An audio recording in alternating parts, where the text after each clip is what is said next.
Hi everyone, hope you're doing well. Welcome back to my channel if you've been here before. Today we're going to be talking about how enrolling in university works. So usually the first step is applying to university, and most people apply to university for the first time through a tertiary admission centre. So usually you apply, then you get an offer for a course, and the offer comes through the tertiary admission centre and you accept it. Once you've accepted your offer with the tertiary admission centre, you should then get an email from the university that's inviting you to come and take up your place in the course. And you need to follow the directions in that email really closely. Usually the university will give you plenty of information about what you need to do next, and each university is a little bit different.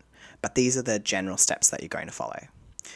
First thing you need to do is create a student account, and often the university will give you a student number when they email you. So you create your student account first. Then you need to plan out what you're going to do for your first semester or two.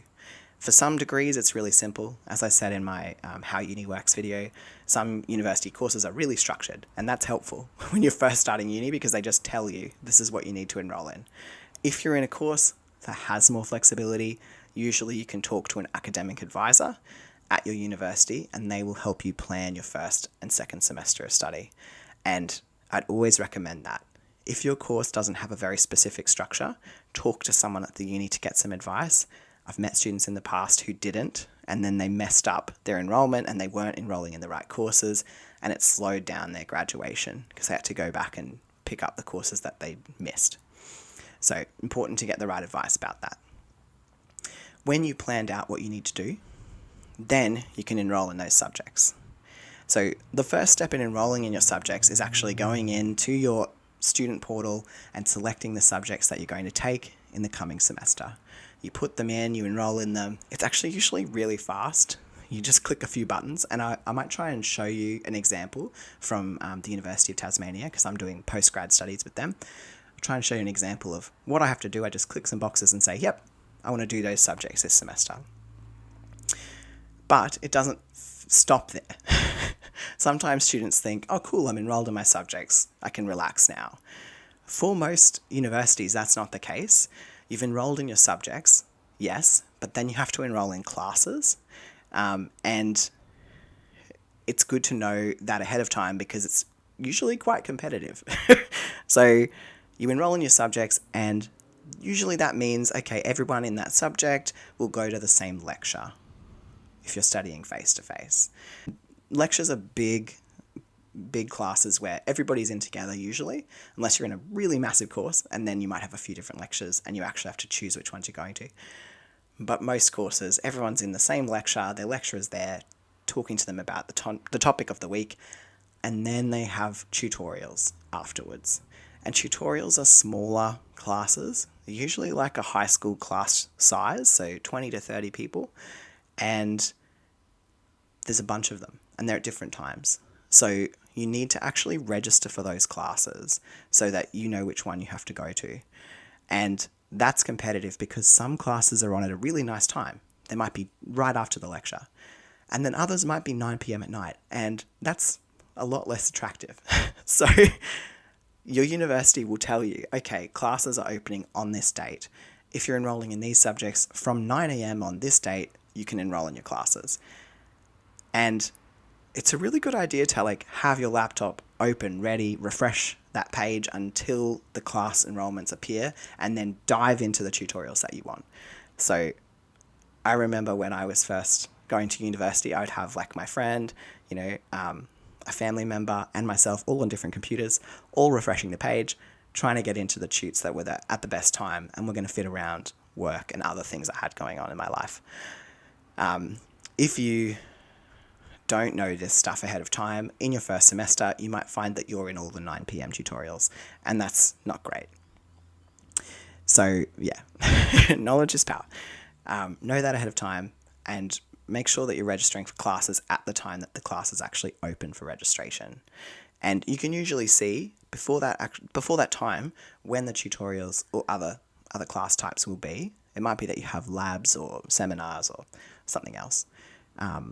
you'll be able to see and you'll be able to plan out your timetable so that you know, okay, on Tuesdays I'm going to this lecture, this lecture, this seminar, and you'll be able to see so that you don't have any clashes.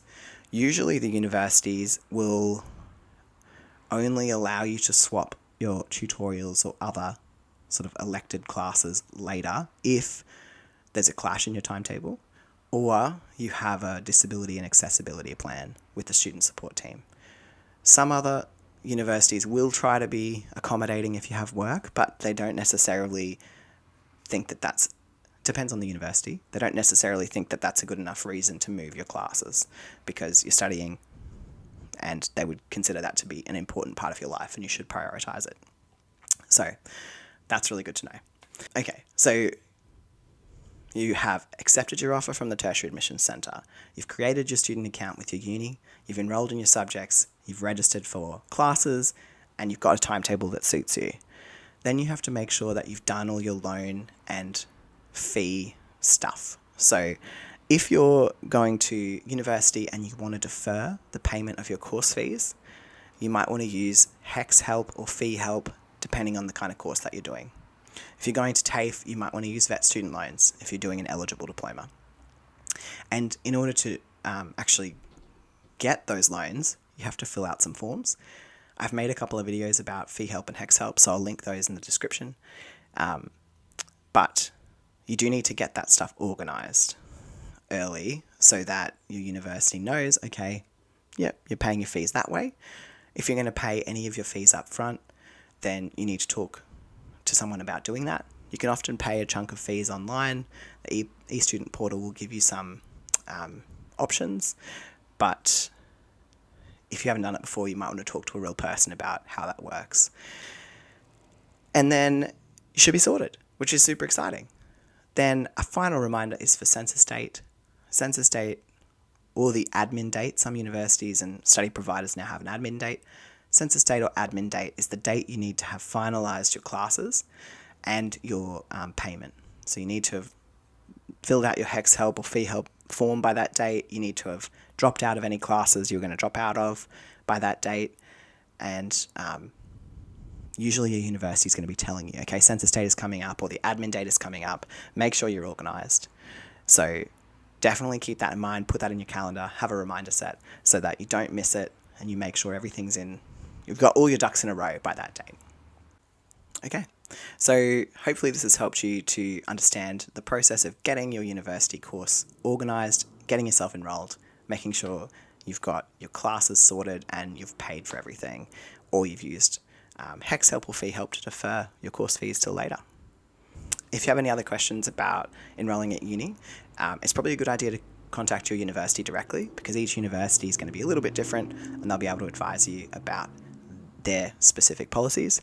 It's also helpful to sometimes jump on the university's Ask Me section of the website. They have a lot of really helpful information there from past students asking questions and a university rep responding.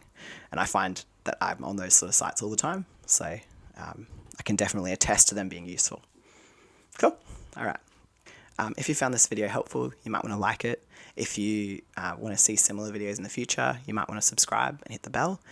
If you have questions or other topics that you think would be helpful to learn more about through CareerChamp, please put some suggestions in the comments and I'll try and make some more videos. Thanks.